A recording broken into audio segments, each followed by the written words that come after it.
Chet, what are you doing these days? How are you spending your time? As very little as I can. I don't. I get up in the morning. I go to the office. I try to refrain from saying I work. I'm retired, and I really don't work. I have a retirement office, and I have a very capable assistant there, and she does all the work. And so I just look at the mail and answer the telephone, and that's the end of it. After all those years of running such a large enterprise, do you miss the action? Oh, I don't think so. I think you, after a while, when you run that about so long, you really run out of that kind of steam and energy. And no, I don't miss it. No, it's once in a while, somebody wonders, but you really don't, because I one time had a tension headache for 2.5 years, and so when you're rid of that kind of stuff, you're kind of happy that you aren't in business. And so no, I don't really miss it. I think it took a while to get there, but I've really been out of business for 20 years, and so I have to think back that long to find out what I was doing, and since then I've run a pretty much of a retired life, and so I don't really get excited about what's going on. Well, you're still involved with the American Numismatic Association. Are you running for the Board of Governors again? No, I am not, and nobody could get me to do that either. When I ran the last time, I was 83 years old, and I thought there was a good reason for doing so, and I would see no reason that that's the case now. I think that the problems that we had back then have been corrected, and we're going down the garden trail. How would you summarize your experience on the ANA board? Oh, I don't know. I guess I set out to do something and got it done, and so on to the next project. And what's the next project then? Well, I wouldn't know.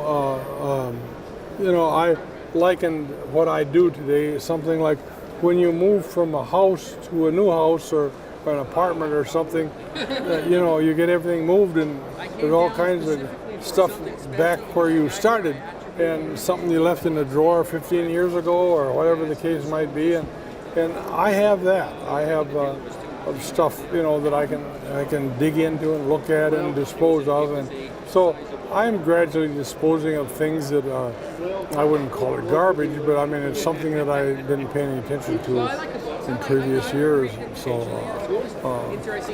I have a bit of fun doing that, and it isn't hard to consign stuff to an auction. That is, some people think that's a big job, but I mean after you've done it once or twice, it's a routine thing, and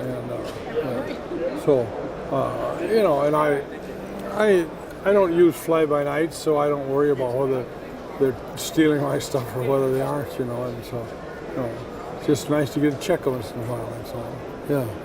But I often, back home, I tease people and saying that, we don't have any accounts receivable or any accounts payable. So, it's kind of fun when you can do that, yeah. If somebody drifts into the office and sits down, you can sit down and talk to them, and it's kind of just a nice life. That's all.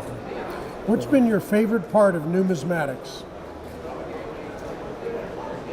Oh gosh, there's been a lot of them, but I just, you ask a question like that, and maybe if I had 6 weeks to think about it, I could come up with an answer. But just offhand.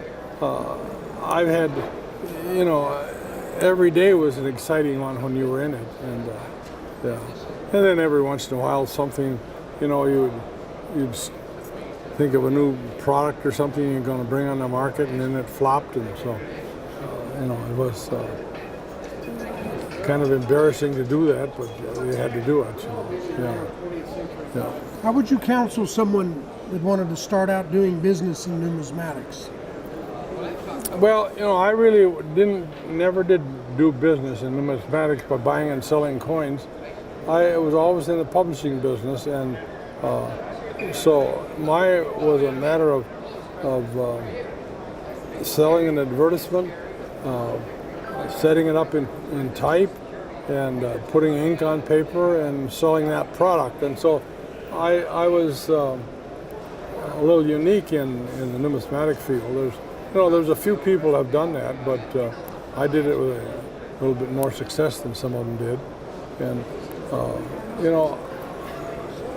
and some people think that all I did was numismatic press. Well, I think it only amounted to about 4 or 5% of our business. We were involved in many hobbies. I think one time I was producing 50 different periodicals, and we had a total of 750,000 subscribers. And so you see, when you work up a system to handle that many names and addresses and do it,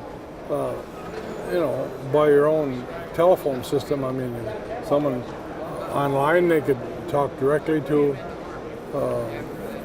a person, and they were inputting the information they were getting right into the computer. And so it was a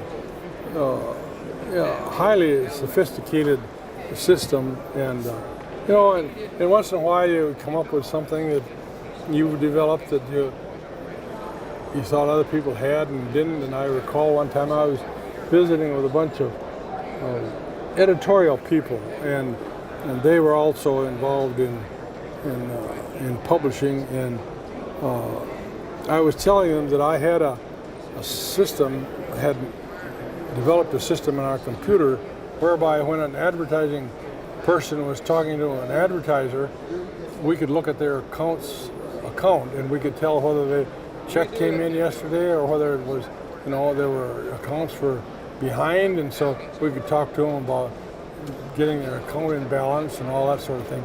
And the publishers would ask me, well, how did I get this? Where you buy it? And I said, well, in the computer business, there were 3 ways of getting something. You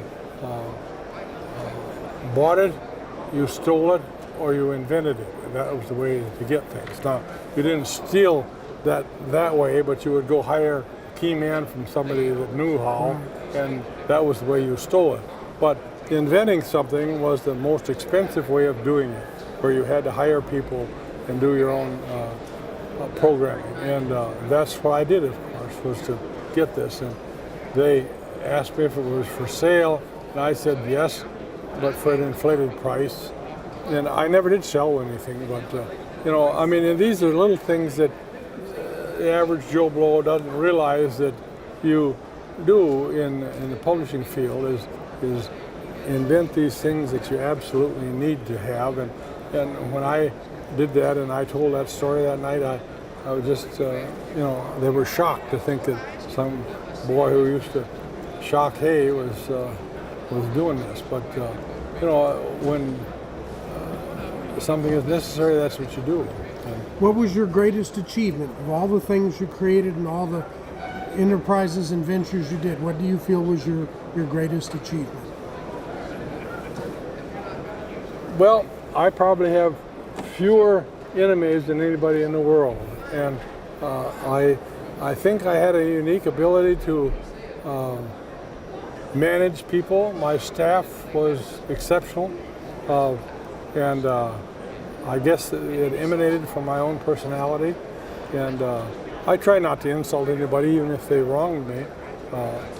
Don't get me wrong; they would probably pay for it in some way, but they just didn't get any business or whatever. But the point was that I think having a strong people personality of my own was probably the strongest thing I ever did. And, is there anything left that you'd like to do? No, I don't really think so. There's things I didn't get done I'd like to do, but I've driven a car in all 50 states, and I've been in 32 foreign countries, but I never got into South or Central America or Africa. Save Egypt. I was in Egypt one time, but So there's a lot of the world I never saw, but you do pick up some wonderful things like, and few people know this, but the people that live in Australia and New Zealand just think the world of an American. And the reason for that, and the same thing is true with what they call the Benelux countries in Europe, and that's Holland, Belgium, and Luxembourg. And we kind of went in when their mother country, Great Britain, wasn't there to defend them, and they issued a call and from New Zealand, and we were there guarding their harbor in 30 days. And you know, the Pacific's a big chunk of water to move boats down and do that sort of thing, and so we kind of pulled their chestnuts out of the water, if you know what I'm driving at, and so they think the world of us. And when you talk to somebody from New Zealand or Australia, it's like talking to somebody from Montana. They're so interested in finding out what's going on in the rest of the world that they love to talk to you. And I recall when I was still selling my own advertising, I used to have some clients that would call me at night so they could talk longer, you know, from out west, I mean, on the prairie. And that's the way an Australian or a New Zealander is. He loves to talk. And it isn't necessarily about business, it's just what goes on. You understand that they're kind of isolated, you know. I've been in Christchurch, New Zealand, which is in the South Island, and you know, that just had a big earthquake and a big cathedral went down. Well, I've been in that cathedral, and you know, I saw it. It was a lovely spot. But Christchurch, New Zealand is probably one of the loneliest spots in the world because it's so far from civilization. New Zealand is far, but Christchurch is further, if you know. And so it's just, but I've had those experiences, and they're just wonderful to have had. And so, you know, by saying that I've been in 32 countries of the world is kind of a masterpiece of understatement, you know. You learn something about what they're all about. Chet, I appreciate you sharing with us. Thank you. My pleasure. Always good to see you. You bet.